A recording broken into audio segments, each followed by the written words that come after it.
वेळेसाठी प्रभूजी तू आमच्या भवनामध्ये एकत्रित केलं, आम्ही तुला धन्यवाद देतो. प्रभू आम्ही प्रार्थना करतो पिता, तुझ्याकडून येणारं वचन तू आम्हाला दे. प्रभू माझी बुद्धी नाही, माझे विचार नाही माझ्या पिता. आज तुझ्या मंडळीची जी गरज आहे माझ्या देवबापा, हर एकाच्या आत्म्याशी तिथे बसलेल्या प्रत्येकाचे आत्मिक कान तू उघड माझ्या देवबापा. त्यांचं हृदय तू उघड माझे येशूराजा. आणि त्यांच्यासाठी जे वचन तुझ्याकडून आहे प्रभू, ते वचन तू आज हरेकाला पाठवून देशी विनंती करते. प्रभू माझ्या बुद्धीचा, माझ्या शब्दांचा, माझ्या जिभेचा ताबा तू घे आणि तुझं वचन सांगण्यास मला सहाय्य कर. प्रभू येशूच्या नावात मागते म्हणून तू एक. आमेन. Praise the Lord. आजचा विषय आहे अज्ञानामुळे होणारा नाश. कशामुळे नाश होतो? अज्ञानामुळे. एक सुंदरसं वचन आहे होशे, जुन्या करारामध्ये शेवटी आहे. ते बहुतेक दानिएलच्या नंतर येणारं पुस्तक आहे. दानिएलच्या पुस्तकाच्या नंतर होशेचं पुस्तक याच्यामधलं 4था अध्यायाचं आणि 6वं वचन. माझ्याकडे मराठी बायबल आहे, जर कोणी हिंदीमध्ये वाचणार तर चांगलं होईल. मेरे ज्ञान के न होने से मेरी प्रजा नष्ट हो गई। तूने मेरे ज्ञान को तुच्छ जाना है, इसलिए मैं तुझे अपना याजक रहने के योग्य ठहराऊंगा। इसलिए कि तूने अपने परमेश्वर की व्यवस्था को तज दिया है, मैं भी तेरे बाल बच्चों को छोड़ दूंगा। हम बस 4थे अध्याय का 6वें वचन का पहला भाग इस समय देखेंगे. यहाँ पे ऐसा लिखा है, असं लिहिलेलं आहे, माझे लोक म्हणा, माझे लोक ज्ञान नसल्यामुळे नष्ट होतात. ह्या व्यक्तीला खूप फायदा झाला. आता मी पण माझ्याकडलं सगळं हे लावून, आता कर्ज काढून मी पण हाच बिझनेस करतो. पण कसं त्याचा तो बिझनेस चालत नाही. का नाही चालत? कारण त्या बिझनेस मधले जे बारकावे असतात,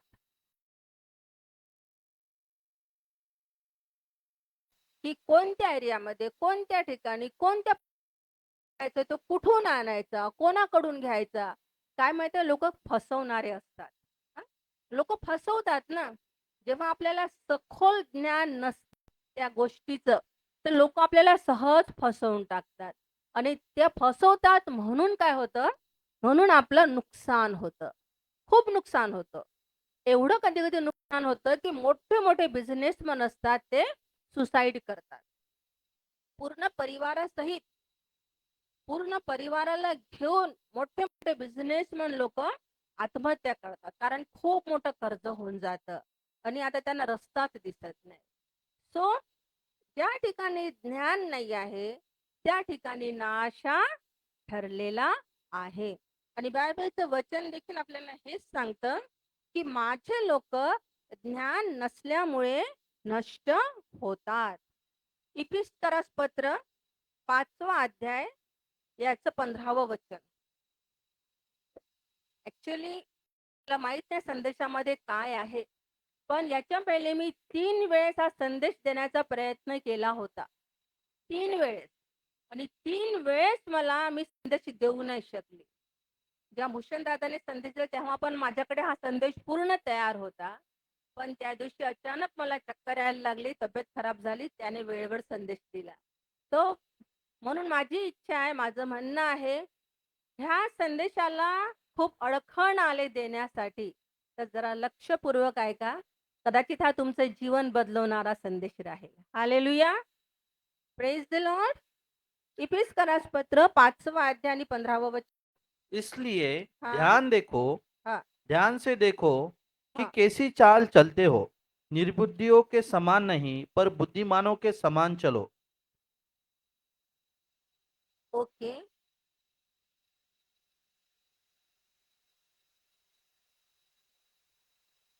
ओके. मराठी में ऐसा लिखा है, मराठीमध्ये, तर तुम्ही अज्ञानासारखे नाही, तर ज्ञानांसारखे जपून वागावे म्हणून सांभाळा.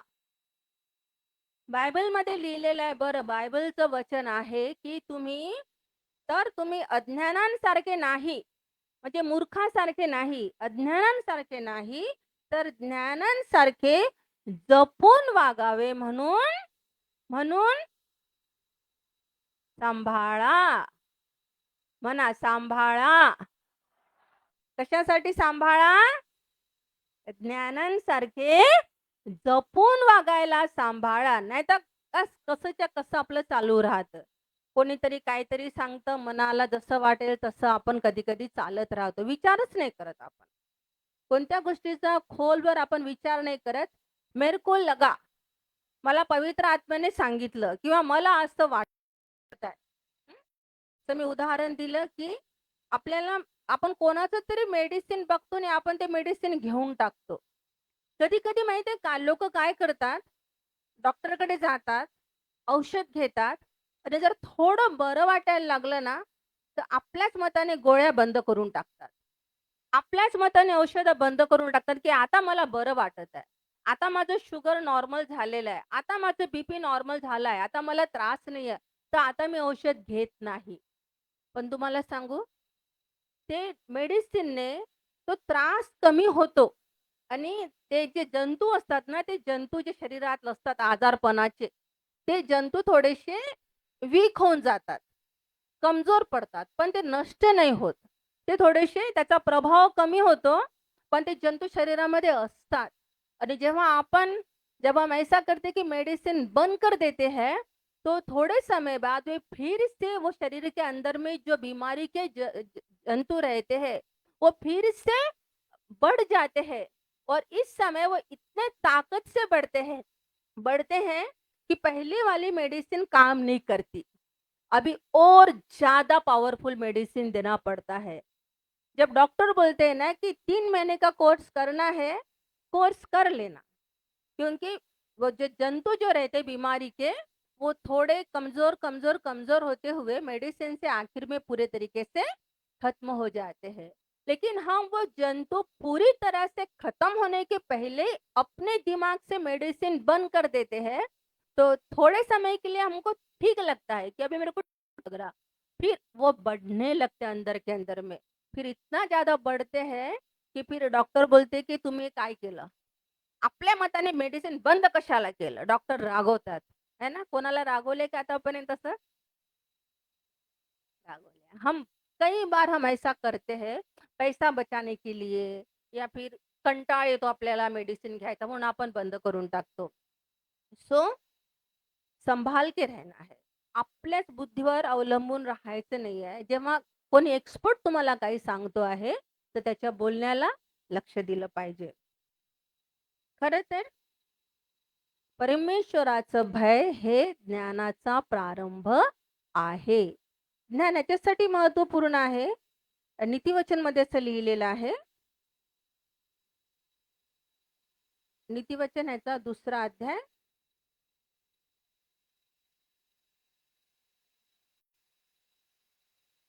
6वं वचन. खूप सुंदर वचन आहे. हां. नीतिसूत्रे 2रा अध्याय 6वं वचन.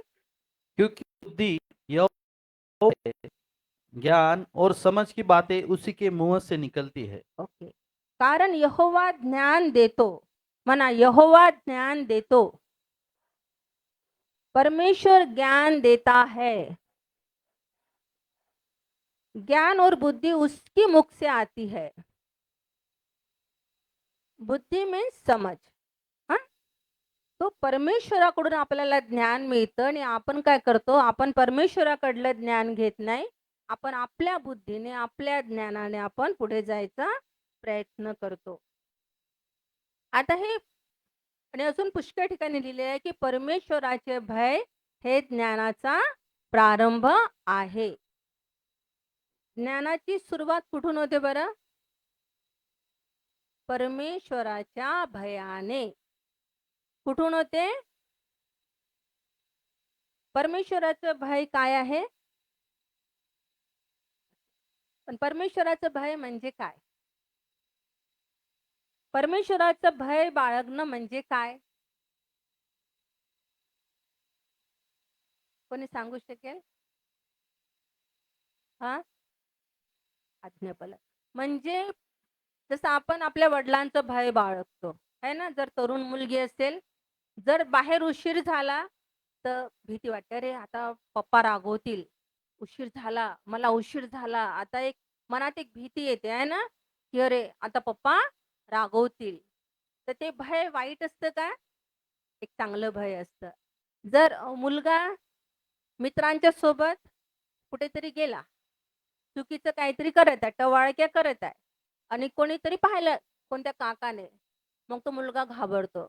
"अरे, आता हे काका माझ्या बाबांना घरी जाऊन सांगतील, की तुमचा मुलगा तिथे होता.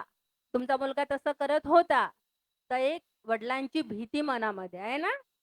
तर आपण जेव्हा चूक करतो, आपण जगामध्ये पाप करतो, तर आपल्याला आपल्या वडिलांचं भय वाटते आहे ना, की "अरे, मी त्या मुलांसोबत होतो किंवा मी तसं केलं, तर आता माझे पप्पा मला रागवतील." तसं ह्या जगामध्ये जगत असताना आपल्या हातून काही चुकी घडू नये, काही पाप घडू नये, म्हणून आपण परमेश्वराचं भय बाळगलं पाहिजे. समजलं का? जसं आपण जगातल्या बापाचं, जगातल्या आईचं भय बाळगतो ना, "नाही, माझी आई रागवते बा. नाही बा, माझी आई रागवते. अगं चल ना." "नाही, नाही, माझी आई रागवते. माझ्या पप्पाला आवडणार नाही." आपण अशी उत्तरं देतो, आहे ना? आपण तेच करायचा प्रयत्न करतो, जे आपल्या आई-वडिलांना आई-वडील रागवणार नाही. तसंच आपण या जगात जगत असताना आपण असं वागायचा प्रयत्न केला पाहिजे, की ज्याच्यामुळे आपला स्वर्गीय पिता आपल्याला रागवणार नाही किंवा आपल्यावर नाराज होणार नाही. याला म्हणतात परमेश्वराचं भय. जर मी हे काम केलं तर माझ्या देवाला आवडेल का? जर मी असं केलं तर माझ्या प्रभूला आवडेल काय? ही जी फीलिंग आहे, ही जी भावना आहे, त्याला म्हणतात देवाचं भय. आणि दुसरं ज्ञान कशामुळे येते? ज्ञान कशामुळे येते? देवाचं वचन वाचल्यामुळे. ज्ञान कुठून मिळतं बरं? देवाच्या वचनातून. आता काही लोकं म्हणतील, की आम्हाला वाचता नाही येत. तर आता टेक्नॉलॉजी अशी झालेली आहे. सगळ्यांच्याकडे मोबाईल आहेत.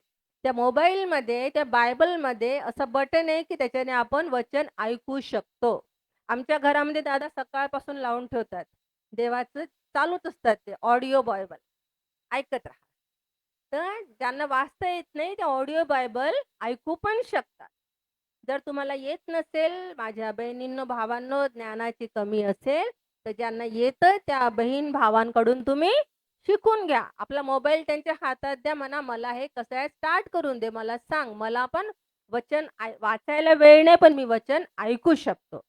ऐकणार ना? तर देवाचं वचन वाचल्याने देखील ज्ञान वाढते. तिसरी गोष्ट, पवित्र आत्मा पण आम्हाला ज्ञान देणारा परमेश्वर आहे. जेव्हा आम्हाला कोणती गोष्ट समजत नाही, आम्ही काय केलं पाहिजे, आम्ही कसं केलं पाहिजे, बुद्धी चालत नाही आहे, तर काय करायचं? पवित्र आत्म्याला सहाय्य मागायचं, की होली स्पिरिट, पवित्र आत्मा तू मला सांग. तू मला सांग मी काय करावं? आणि मी तुम्हाला सांगते, जो कोणी पवित्र आत्म्याची वाणी ऐकतो, तो कधीच लज्जित होणार नाही. कारण पवित्र आत्मा तुम्हाला कधीच चुकीचा सल्ला देणार नाही. हालेलुया.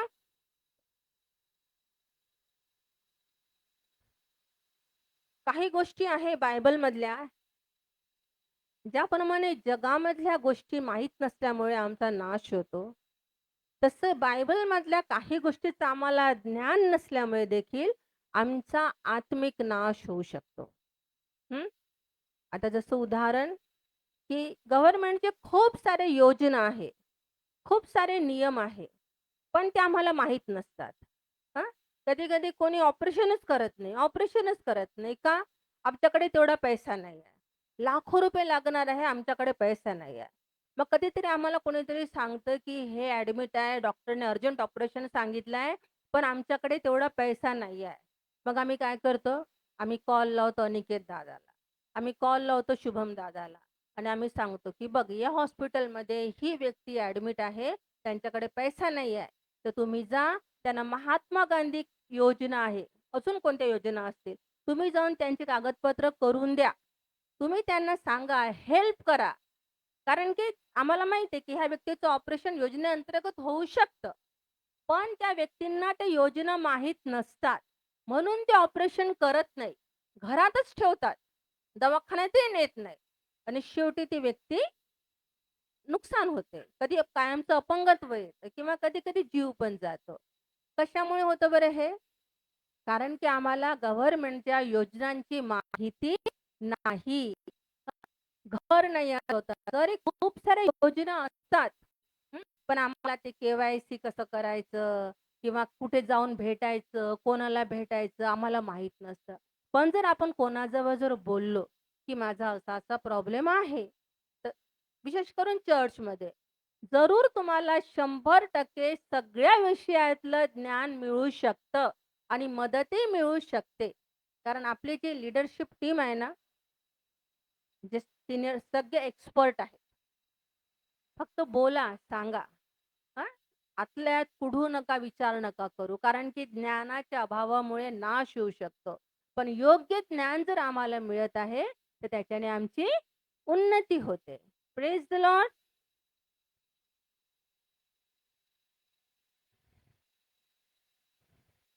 आपण आता जे वचन वाचलं होतं अ, होशे 4:6 त्याच्या अगोदर आपण वाचूया मलाकी. मलाकी शेवटलं पुस्तक आहे म्हणजे नीती नवा करार चालू होण्याच्या अगोदरचं जुन्या करारातलं शेवटलं पुस्तक आहे मलाकी. मलाकीमध्ये 2ऱ्या अध्यायाचं 7वं वचन आपण वाचणार. क्योंकि याजक को चाहिए कि वह अपने ओठों से ज्ञान की रक्षा करे और लोग उसके मुंह से व्यवस्था पूछे, क्योंकि वह सेनाओं के यहोवा का दूत है. आता हे वचन जरासं लक्षपूर्वक ऐका.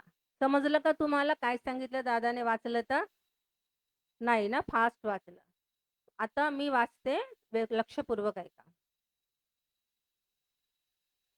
थोडं मराठी.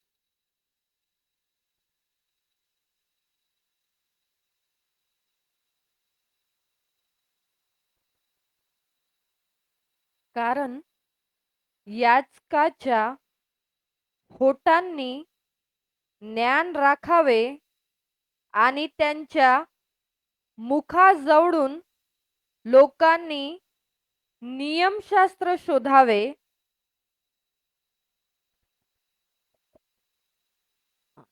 काय वाचलं आपण आता? याजक. याजक म्हणजे कोण बरं?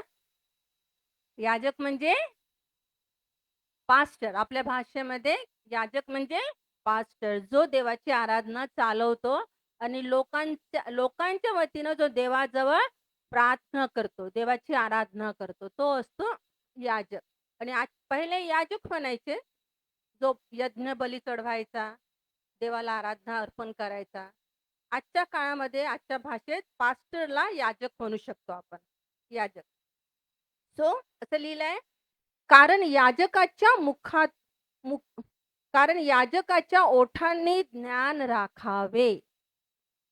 याजक असा पाहिजे, त्याच्याजवळ देवाचं ज्ञान असलं पाहिजे. त्याच्या मुखातून देवाचे ज्ञानाचे शब्द निघाले पाहिजे. हालेलुया. पुढे लिहिलं आहे, आणि त्याच्या मुखाजवळून लोकांनी नियमशास्त्र शोधावे. नियमशास्त्र म्हणजे काय आहे? ह्याला म्हणतात नियमशास्त्र, देवाचं नियमशास्त्र. ग्रंथ म्हणजे बायबल जे आहे, त्या बायबलमध्ये जे ज्ञान आहे ते तुम्ही कुठून शिकावे? तुम्हाला पोहोचवणेवाला आहे. तुमच्या जीवनात काय आहे, तुम्ही काय करायला पाहिजे, ते देवाची तुमच्यासाठी काय इच्छा आहे, ते निरोप घेऊन जो येतो, तो निरोप्या, तो याजक आहे. हालेलुया. Praise the Lord. परमेश्वराने याजकाला दिलेली ही जबाबदारी आहे की त्याने परमेश्वराचा निरोप तुमच्यापर्यंत पोहोचवला पाहिजे. हालेलुया. खूपदा मला म्हणतात की माझा संदेश जरासा कठीण असतो आणि खूप म्हणजे असं जास्त रागावते, लोकांना मंडईला रागावते, बोलते. पण प्रियांनो, मला माहित आहे की समय खूप थोडा आहे. थोडं जाणून घ्या. युद्ध ऑलरेडी सुरू झालेलं आहे. हं? कालच सकाळपासून की परवा रात्रीपासून युद्धाला सुरुवात झालेली आहे आणि असं म्हणतात कदाचित हे 3रं महायुद्ध होऊ शकतं, शेवटलं. कारण असं लिहिलेलं आहे, की इस्रायल सेंटर पॉइंट राहणार आणि इस्रायलच्या भोवती पूर्ण राष्ट्र वेढा घालणार. ही गोष्ट तुम्ही लोकांनी ऐकलेली आहे का? इस्रायल पासून युद्धाची सुरुवात होईल आणि ती झालेली आहे. आता मी नाही सांगू अजूनही, पण लक्षण जे आहे ते हेच आहे, की शेवटला काळ खूप जवळ आहे आणि आम्हाला प्रभू जवळ जायचं आहे आणि अजून आम्हाला नियमशास्त्र पूर्णपणे माहीत नाही. आम्हाला देवाचं नियमशास्त्र काय आहे आम्हाला अजूनपर्यंत चांगल्या रीतीने माहीत नाही आणि म्हणून मी प्रयत्न करते, की माझ्या लोकांनी देवाची वधू बनलं पाहिजे. याच्यातला एकही मागे नाही राहायला पाहिजे. सर्वांनी तारण प्राप्त करावे, सर्वांनी प्रभूजवळ पोहोचलं पाहिजे. ही माझ्या हृदयाची तळमळ आहे. म्हणून मी एवढ्या तळमळीने दादाने शब्द वापरला मगाशी. तळमळीने देवाचं वचन सांगते, की तुम्ही देवाचं वचन तुमच्या हृदयामध्ये घ्या आणि ते घेऊन चाला. हालेलुया! Praise the Lord! हे वचन फक्त चर्चमध्ये ऐकून विसरून जायचं नसतं माझ्या प्रियांनो. हे वचन फक्त चर्चमध्ये छान सांगितलं, टाळ्या वाजल्या आणि सोडून दिलं नाही. हे वचन जर आम्ही आमच्या जीवनात जर लागू करतो, आम्ही आमचं त्याचं भय बाळगून वागतो, त्याच्या अनुसार वागण्याचा प्रयत्न करतो, मी तुम्हाला सांगते, तुम्ही ख्रिस्ताची वधू बना. जेव्हा संकट काळ चालू होईल, महासंकटाचा काळ, तेव्हा तुम्ही पृथ्वीवर राहणार नाही. ते महासंकट झेलायसाठी आज थोडंसं दुःख होईल, आज थोडंसं वाईट वाटेल, आज थोडंसं आम्हाला कष्ट होतील किंवा आमचं थोडंसं नुकसान होऊ शकतं जगाच्या पैशाच्या अनुसार. पण आम्ही प्रभू जवळ त्या स्वर्गामध्ये राहू शकतो. Praise the Lord! काय तुमची इच्छा आहे? कारण आम्ही तारण काय फक्त थोडेसे चंगाई मिळण्यासाठी मिळवलेलं आहे का? की माझं पोट दुखत होतं, माझं डोकं दुखत होतं, माझा ही समस्या आहे, हे दूर व्हावं, माझ्या नवऱ्याची दारू सुटावी म्हणून आम्ही येशूला स्वीकारलंय का? काय तुम्ही याच्यासाठी येशूला स्वीकारलंय का इंदुताई? मागच्या इंदुताईला म्हटलं.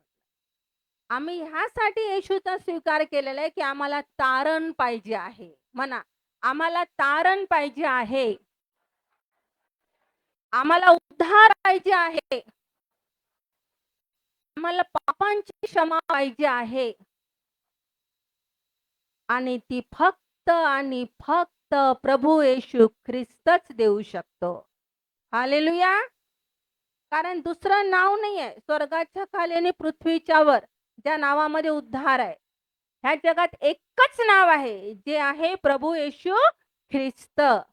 आम्ही सगळं जग मिळवलं, पण आमचा आत्मा गमावला तर काय लाभ? प्रभू येशू ख्रिस्ताचं वचन आहे, मनुष्याने सर्व जग मिळवलं, सर्व प्रकारचं धन, संपत्ती, गाड्या, लक्झरी, नोकरी, गव्हर्नमेंट जॉब सगळं मिळवलं, पण तुमचा आत्माच गमावला तर काय लाभ? आहे ना? त्यापेक्षा बाकी काही नाही मिळालं तरी चालेल. मग ताई खूप छान सांगत होती. आम्ही उपास प्रार्थनेमध्ये मी त्या दिवशी खूप जणांच्या साक्षी ऐकल्या. लोकांनी रडून समोरून साक्ष दिली, की आम्हाला दुसरं काहीच पाहिजे नाही. आम्हाला बस येशू पाहिजे. आता फक्त येशूच पाहिजे आहे. खूप आम्ही त्या दिवशी रडलो, की लोक पण रडत होते, की फक्त प्रभू पाहिजे. सगळं काही मिळवलं पण प्रभूच नाही मिळाला तर मग काय लाभ? आहे ना? सो याजकाच्या मुखातून नियमशास्त्र लोकांनी शोधावे. थोडं लक्ष देऊन ऐकत जा आणि वचन पालन करण्याचा पण प्रयत्न करत जा. मी तुम्हाला खूपदा सांगितलंय, जेव्हा मी इथून वचन सांगतो, एकदा सांगितल्याने समजत नाही. घरी लेकरांना होमवर्क मिळतं आहे ना, परीक्षेच्या पहिले डबल ते वाचावंच लागतं. तुम्ही पण आठवड्यातून एकदा वचन परत ऐकत जा. आपल्याकडे सुविधा आहेत ना, हे कशासाठी आपण एवढा खर्च करतो? कशासाठी घ्या, ते घ्या, की तुम्ही घरी गेल्यावर या आठवड्याभरामध्ये पुन्हा एकदा ऐका. पुन्हा एकदा 100% ऐका. कारण एकदा ऐकल्याने आपण विसरून जातो. जसं आरशामध्ये बायबलमध्ये उदाहरण दिले. वचन नुसतं ऐकणारा मनुष्य काय असतो? जो आरशामध्ये स्वतःला पाहतो आणि बाजूला गेले की विसरून जातो काय होतं. आहे ना? तसं देवाचं वचन नुसतं आपण ऐकतो, एकदा आपण आरशामध्ये पाहिलेलं आहे. माझी चुकी आहे, कमी आपण निघून गेलो. मग काही कामाचं आहे का? आपल्याला काय करावं लागेल, एकदा तरी आठवड्यामध्ये दुसऱ्यांदा वचन ऐकावंच लागेल. हं? ते वचनं घरी जाऊन वाचावेच लागतील. आज किती लोकं हा निर्णय घेतात. मी तुम्हाला प्रॉमिस नाही म्हणत आहे, कारण की हे होतं. पण निर्णय घेतात, की मी आठवड्यातून अजून एकदा हे वचन ऐकत जाईल. Praise the Lord. आपण कुठे पण ऐकू शकतो. स्वयंपाक करता करता, भांडे घासता करता, पोळ्या लाटता लाटता वचन लावून दिलं आणि आपलं ऐकत राहायचं. कधी रात्री बिछान्यात पडल्यावर ऐका. हां? जॉबवर असताना, कामावर असताना, गाडी चालवताना लावून दिलं ऐकत राहायचं. हे तुमच्या फायद्याचं आहे.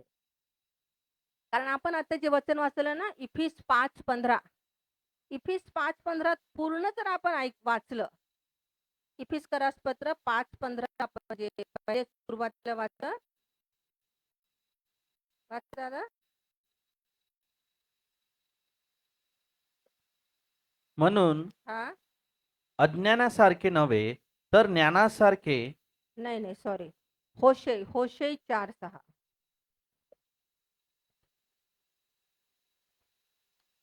ज्ञानाच्या अभावी माझ्या लोकांचा नाश झाला आहे. हं, तू ज्ञानाचा अवेर केला म्हणून हं, मीही तुझा अवेर करीन. हं. म्हणजे अर्थात मी याजकांचे काम तुला करू देणार नाही. हो. तू आपल्या देवाचे धर्मशास्त्र विसरलास म्हणून मीही तुझ्या मुलास विसरेन. ओके. मलाकी 2:7 पर तुम्ही काहीतरी ठेवा. हां? मलाकी 2:7 जे आपण वाचलं, की याजकाच्या ओठांनी ज्ञान राखावे आणि त्याच्या मुखाजवळून लोकांनी नियमशास्त्र शोधावे, कारण तो सैन्यांच्या यहोवाचा निरोप्या आहे. पुढच्या रविवारी हे वचन पाठ करून या. हां? ज्यांना शक्य आहे त्यांनी वचन पाठांतर करावे. कोणतं? मलाकी 2:7. आणि आता आपण जे पहिल्यांदा जे वचन वाचलं ते होतं, की माझे लोक ज्ञान नसल्यामुळे नष्ट होतात. लोकांना ज्ञान कोणाकडून मिळते? याजकाकडून, है ना? या ठिकाणी देवाचं वचन सांगत आहे, की याजक आपलं काम बरोबर करत नाही आहे. है ना? असं लिहिलेलं आहे, माझे लोक ज्ञान नसल्यामुळे नष्ट होतात. तू ज्ञान नाकारले म्हणून मीही तू माझ्याकडे याजक नसावास असा तुला नाकारीन.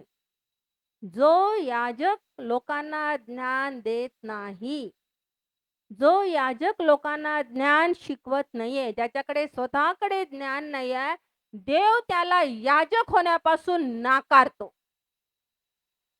आता म्हणा हालेलुया, प्रेज द लॉर्ड. कित्येक मंडळ्या नष्ट होतात, मंडळ्या सुरू होतात, बऱ्याचशा मंडळ्या सुरू होतात. कशाच्या जोरावर सुरू होतात? की आम्हाला प्रार्थना करता येते, जोर जोरात आम्हाला प्रार्थना करता येते, आम्हाला दुष्ट आत्मे घालवता येतात, आम्ही दुष्ट आत्म्याला आज्ञा करतो, दुष्ट आत्मे पळतात किंवा चंगाई मिळते. आणि ह्या देवाच्या पवित्र आत्म्याच्या वरदानांमुळे, ते वरदान मिळाल्यामुळे काही लोक काय करतात? मंडळ्या चालू करतात, याजक बनतात, पण त्यांच्याकडे देवाच्या वचनाचं ज्ञान नसतं आणि म्हणून काय होतात? मंडळाचा नाश होतो. म्हणजे देव त्यांना याजक होण्यापासून नाकारतो. तुम्ही माझ्या कळपाचे पालन करायचं नाही. मी कोणाला दोष देत नाहीये, मी देवाचं वचनच सांगते आहे. कारण की देव म्हणतो, की तू माझे लोक ज्ञान नसल्यामुळे नष्ट होतात, कारण तू ज्ञान नाकारतो, याजक ज्ञान नाकारतो, म्हणून मीही तू माझ्याकडे याजक नसावास असा तुला नाकारीन. तू आपल्या देवाचे नियमशास्त्र विसरला आहेस, म्हणून मीही तुझ्या लेकरास विसरीन. लेकरांनो, कधी पास्टरचं वचन कठीणही जरी असलं, तुम्हाला नाही आवडलं, तरी जर तो देवाचं वचन तुम्हाला सांगत आहे ना, तर तुम्ही नम्रतेने स्वीकार करा. नम्रतेने त्याचा स्वीकार करा. असं नका म्हणू, की पास्टर आम्हाला टार्गेट. आजकालचे बरेचसे पास्टर लोक ना, लोकांना खूप प्रेमाचा संदेश देतात. दिला पाहिजे, मी पण दिला पाहिजे, की तुमच्यावर प्रेम करतो. पण नुसतं तेच लेकरांना कधी कधी फटकाही द्यावा लागतो ना.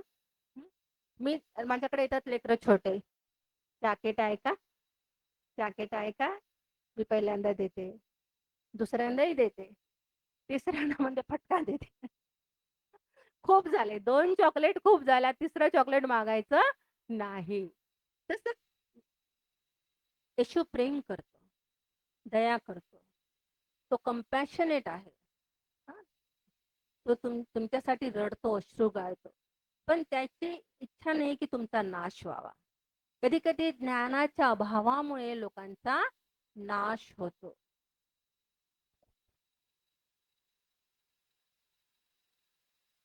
सो एक काही उदाहरण आहे हां, की ज्याचं आम्हाला ज्ञान नाही आहे म्हणून आम्ही आमच्या लाईफचं नुकसान करून घेते. आता डिटेलमध्ये सांगायचा टाईम आहे का पाहत नाही, पण मी तुम्हाला सांगते. हां, पहिली गोष्ट आहे, आम्हाला हे ज्ञान नाहीये, की शब्बात दिवस पवित्रपणे पाळल्याने काय होते? हं? शब्बात दिवस म्हणजे संडे चर्चला रेग्युलर आल्याने काय लाभ होतात किंवा नाही आल्याने काय नुकसान होतं आम्हाला, ते ज्ञान नाही आहे. काय आहे? हे ज्ञान नाही आहे, की शब्बात दिवस न पाळल्यामुळे काय होते. दुसरी गोष्ट, दशमांश खूप सारे लोकं दशमांश देत नाही. कारण त्यांना माहिती नाही, की दशमांश नाही दिल्याने त्यांचं काय होते, काय नुकसान आहे. हां, त्यांना असं वाटतं दशमांश दिल्याने पैसा जातो. हां, तर दशमांश नाही दिल्याने आपलं काय नुकसान आहे, हे ज्ञान नाही आहे. मी कधी-कधी विचार करते, की लोकं दशमांश का टाकत नाही? तर मला पवित्र आत्म्याने हे सांगितलं, की त्यांना हे ज्ञान नाही आहे, की नाही दिल्याने काय होते. देवाचं वचन काय सांगतं? हे ज्ञान नाहीये म्हणून लोकं काही-काही गोष्टी करत नाही. उदाहरण, शब्बात दिवस पवित्रपणे पाळत नाही. आणि त्यांना माहित नाही, की देव किती पर्टिक्युलर आहे. देवाचं वचन किती जास्त स्ट्राँग आहे, की लोकांनी शब्बात दिवस पवित्रपणे पाळलाच पाहिजे. मी सांगते एक एक 2 गोष्टी घेईन आज. अजून 2-3 पुढच्या वेळेस घेईन. तिसरी गोष्ट, लोकांना माहित नाही, की उपवास कसा करा किंवा प्रॉपर उपवास नाही केल्याने काय होतं लोकांना माहिती नाही. लोकं करत आहे म्हणून लोकं करत आहे. ते 40 दिवस उपवास करते, आम्ही पण 40 दिवस उपवास करतो. हां, उपवास केल्याने माझ्या नवऱ्याची दारू सुटेल असं बऱ्याच बायकांना वाटतं. लोकं मी 2-3दा संदेश दिलाय, की उपवास कसा करावा. तर उपवास कसा करावा याचं ज्ञान आमच्या जवळ नाहीये, म्हणून देखील आमचं नुकसान होते. हं. चौथी गोष्ट, आम्हाला माहिती नाही, की प्रभुभोजन कसं घ्यावं? प्रभुभोजन घ्यावं की नाही? प्रभुभोजनाविषयी आम्हाला ज्ञान नाही आहे.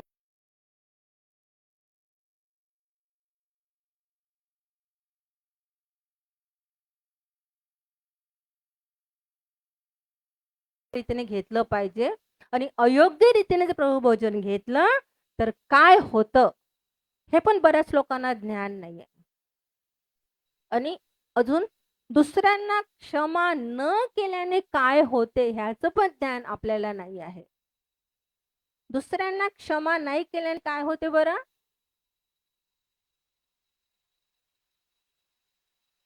पण हे आपल्याला फक्त वचनच माहीत आहे. आपल्याला अनुभव नाहीये तो. आपण फक्त ते वचन आहे, की आम्ही दुसऱ्यांना क्षमा केली पाहिजे. पण जेव्हा क्षमा करण्याची वेळ येते तेव्हा ते किती कठीण असतं. ते जे हर्ट झालेले आहे ना कोणामुळे त्यांनाच ती गोष्ट समजते. पण प्रभू म्हणतो, की मी पण तुझ्यामुळे हर्ट झालेला होतो, पण मी तुला क्षमा केली ना. तू माझ्याशी वाईट वागला. तू माझा शब्दात पाळला नाही. तू माझा दशमांश दिला नाही. तू माझ्या भवनात रेग्युलर आलेला नाही. मी पण तुझ्यामुळे नाराज आहे ना. मी पण तुझ्यामुळे दुःखी आहे. पण मी तुला क्षमा केलेली आहे ना. तू पण दुसऱ्यांना क्षमा कर.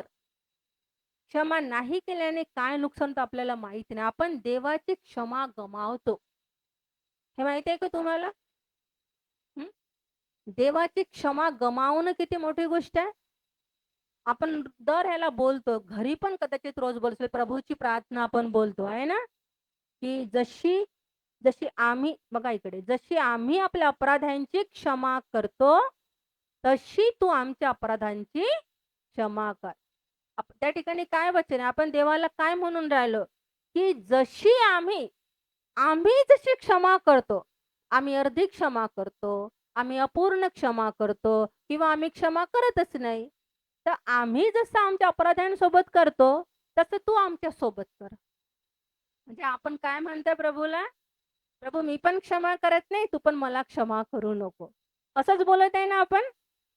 समजत आहे का मंडळी? समजत आहे? कळते आहे?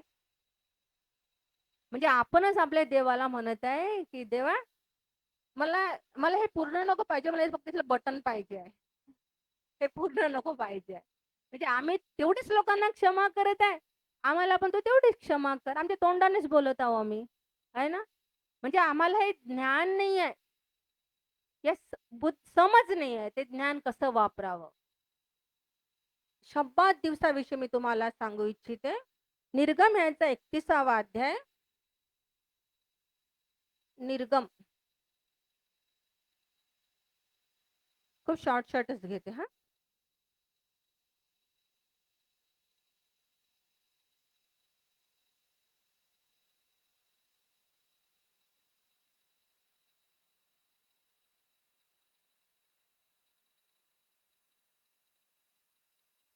मला असं वाटतं हे ना 12 पासून पूर्ण वाच. बघा निर्गम याचा 31वा अध्याय 12 पासून तर आपण 16 पर्यंत वाचणार आहोत. मग परमेश्वर मोशेला म्हणाला, तू इस्रायल लोकांना आणखी असे सांग की तुम्ही माझे शब्दात अवश्य पाळावे, कारण पिढ्यानपिढ्या तुमच्या माझ्यामध्ये ही खून आहे. ह्यावरून हे कळावे की तुम्हाला पवित्र करणारा मी परमेश्वर आहे. म्हणून तुम्ही शब्दात पाळावा, तो तुमच्यासाठी पवित्र आहे. जो कोणी तो भ्रष्ट करेल त्याला अवश्य जीवे मारावे. जो कोणी त्या दिवशी काही काम करील त्याचा स्वजनातून उच्छेद व्हावा. 6 दिवस काम करावे, पण 7वा दिवस परमेश्वराचा पवित्र दिवस, परम विश्रामाचा शब्बात होय. कोणी शब्बात दिवशी काम करील तर त्याला अवश्य जीवे मारावे. इस्रायल लोकांनी शब्बात पाळावा. शब्बात हा निरंतरचा करार समजून त्यांनी तो पिढ्यानपिढ्या पाळावा. Praise the Lord. निर्गम याचा 31वा अध्याय 12 पासून मी वचन वाचते आहे. मग यहोवा मोशेशी बोलला, तो म्हणाला, आणि तू इस्रायलाच्या संतानास सांग म्हणजे हा काय आहे? निरोप आहे. निरोप देत आहे.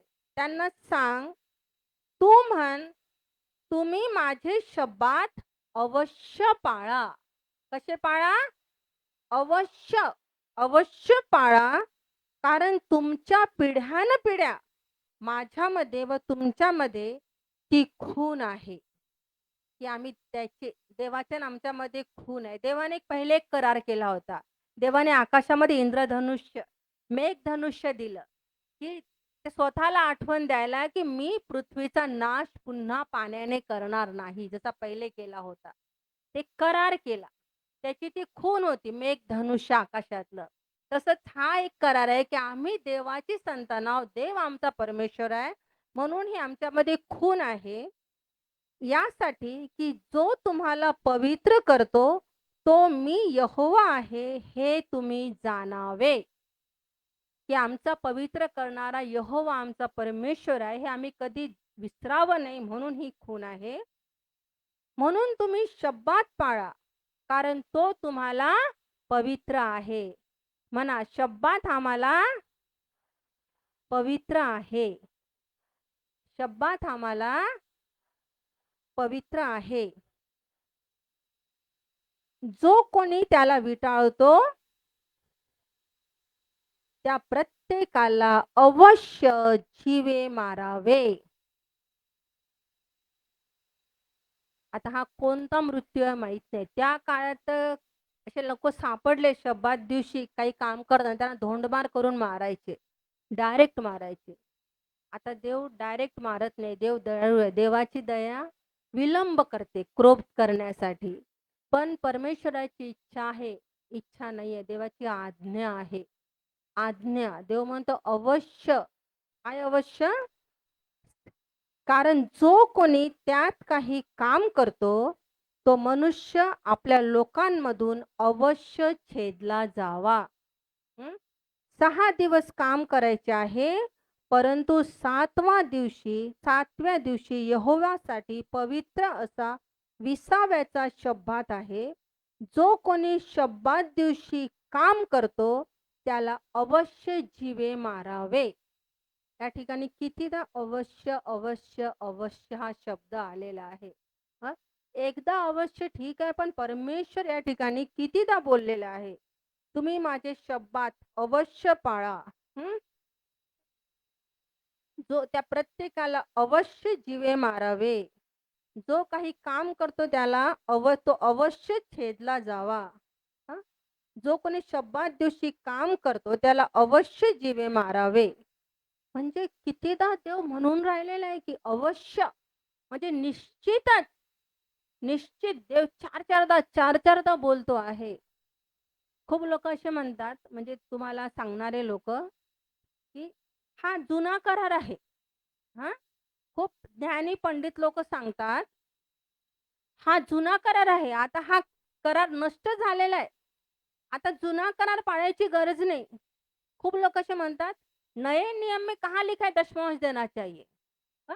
नवीन करारामध्ये कुठे लिहिलेला आहे?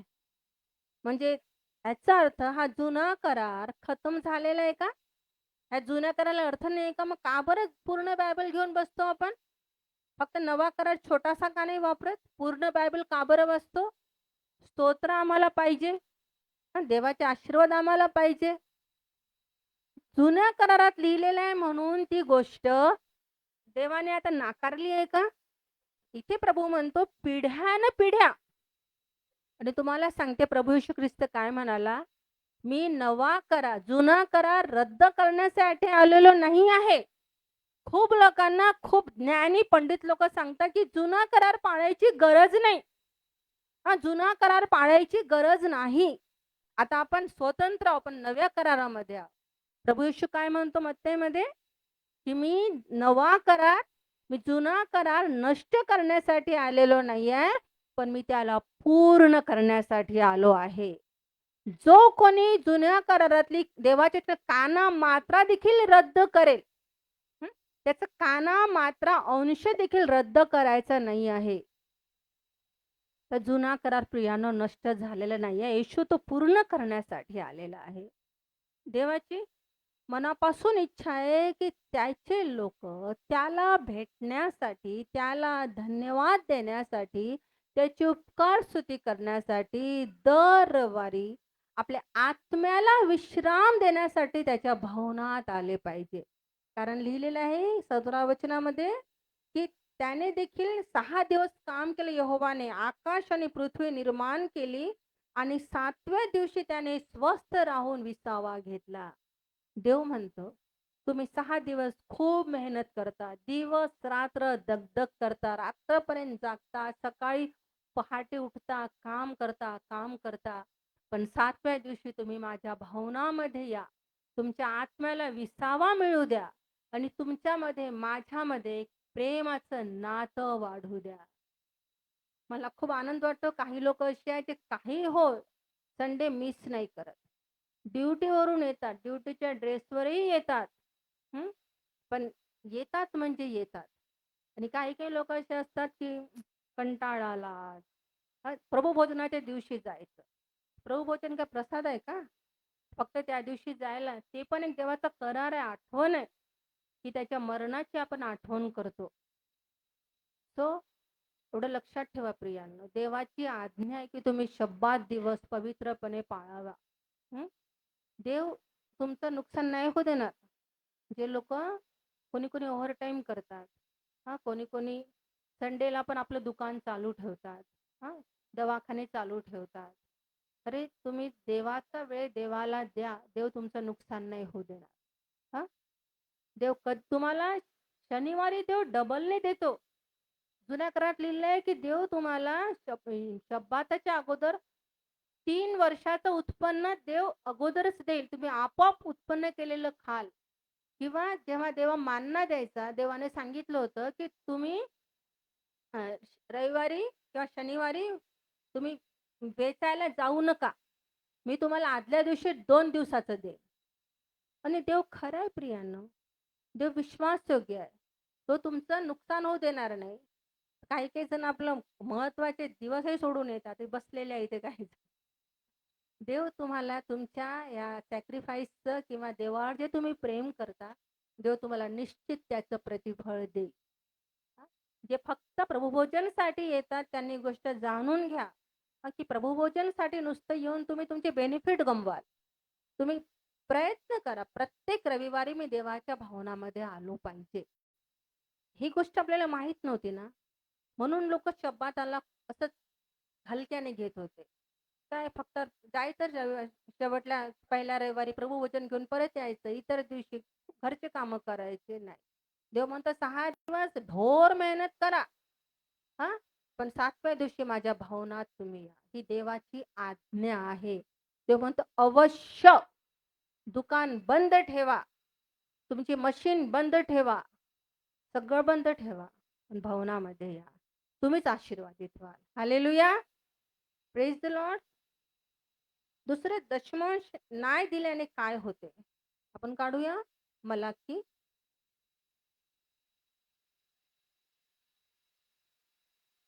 हे खूप दिवसापासून आपण सांगितलेलं नाहीये. पहिले योगभवनमध्ये असताना मी सांगितलं होतं वचनांवर.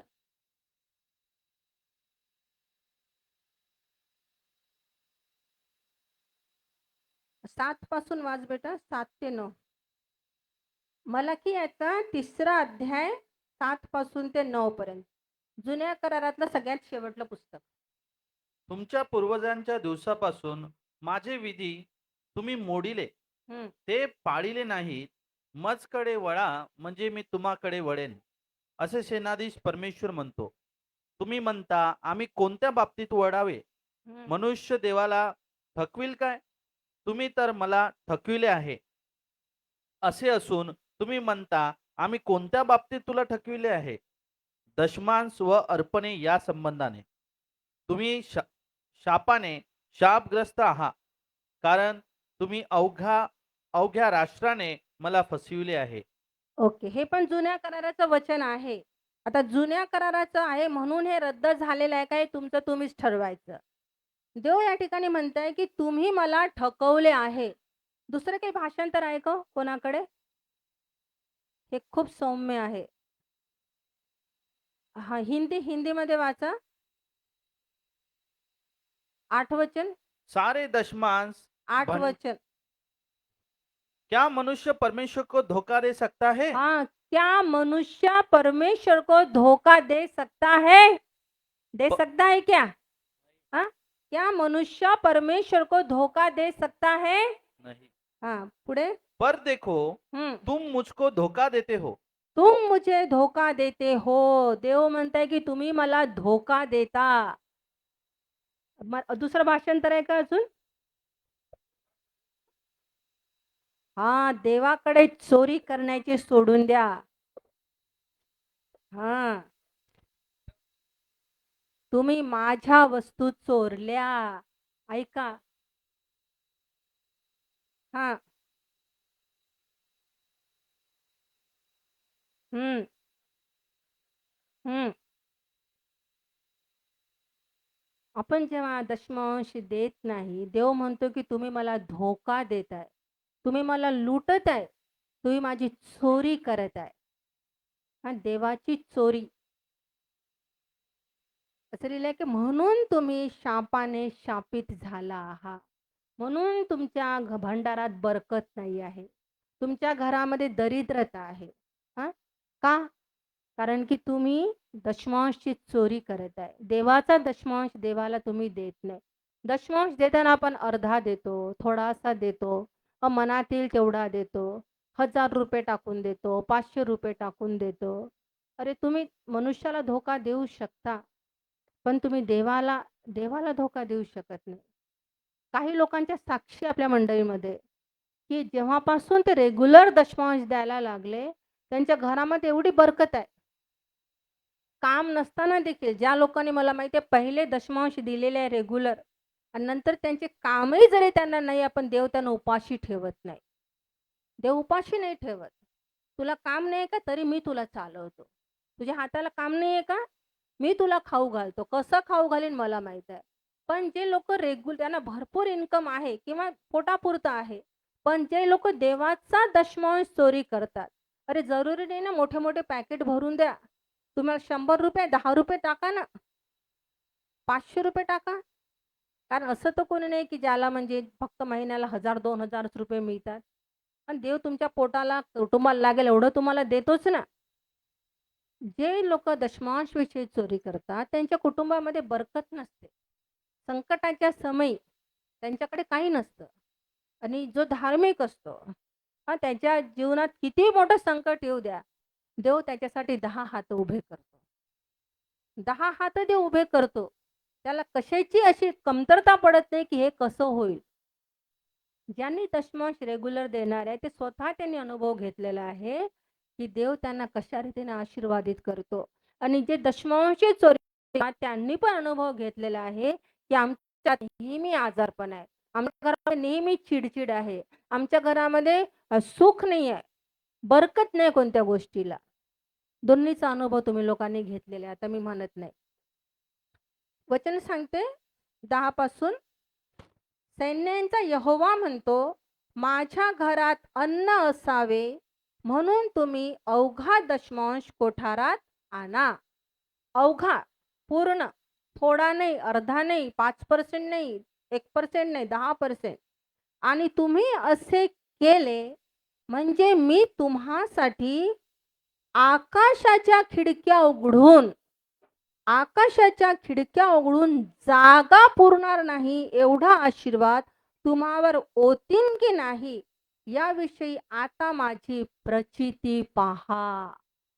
देव म्हणतो तू देऊन बघ, फक्त दशमांश दे आणि मी तुझ्यावर आकाशाचे कपाटे उघडून तुझ्यावर आशीर्वादाची बरकत करतो की नाही याविषयी तुम्ही माझी परीक्षा पहा, प्रचिती पहा. पुढे म्हणतो, आणि खाऊन टाकणाऱ्याला मी तुम्हा करता धमकावीन.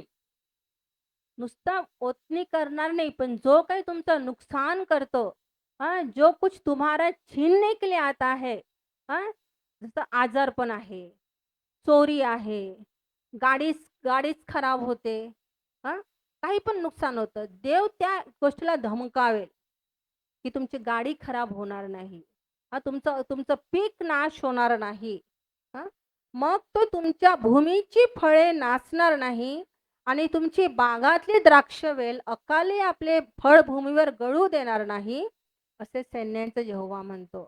म्हणजे अकाली गळू देणार नाही म्हणजे तुम्ही जर एखादं काम चालू केलेलं आहे तर देव ते काम मध्येच खतम करणार नाही, तुमच्या हातातलं काम पूर्णत्वाला नेईल.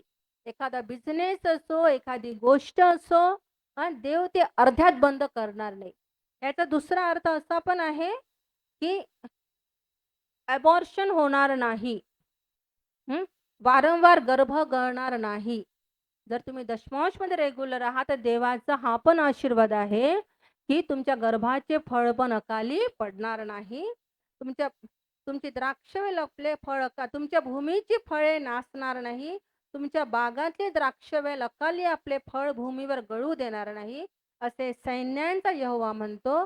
आणि सर्व राष्ट्रे तुम्हाला सुखी म्हणतील कारण तुम्ही मनोरम भूमी व्हाल, असे सैन्यांचा यहोवा म्हणतो. हालेलुया. आज मी तुम्हाला या गोष्टी सांगितल्या की देवाचं ज्ञान तुमच्या जवळ असावं की शब्दात न पाळल्याने काय होतं, दशमांश न दिल्याने काय होतं, दुसऱ्यांना क्षमा न केल्याने काय होतं. ह्या गोष्टी घरी जाऊन रिमाइंड करा. आपल्या इगो पुढे आपण आपले आशीर्वाद गमावले नाही पाहिजे. आपण देवाला म्हणतो की देव मला तारण नाही मिळालं तर चालेल, मला पापांची क्षमा नाही मिळालं तर चालेल, पण मी दुसऱ्याला क्षमा करणार नाही. अरे त्याच्या अपराध त्याच्या पाशी, पण तुला तुझं तारण पाहिजे आहे ना, तुला पापांची क्षमा पाहिजे आहे तुझ्या. नाही तर असं होईल की देवाने तुम्हाला एकदा क्षमा केलेली आहे पण तुम्ही परत दुसऱ्याला क्षमा करणार, देव ती क्षमा वापस काढून घेईल ना. किंवा पुढच्या वेळेस आपण अजून काही मोठा गुन्हा करू, देव तुम्हाला क्षमा नाही करणार. तर ह्या काही गोष्टी आहे, हे ज्ञान आपल्याला पाहिजे, देवाच्या वचनाचं ज्ञान आपल्याला पाहिजे. आणि जर आपण ह्या गोष्टी पालन करू तर राष्ट्रे आम्हाला सुखी म्हणतील, आम्ही मनोरम भूमी असे होऊ.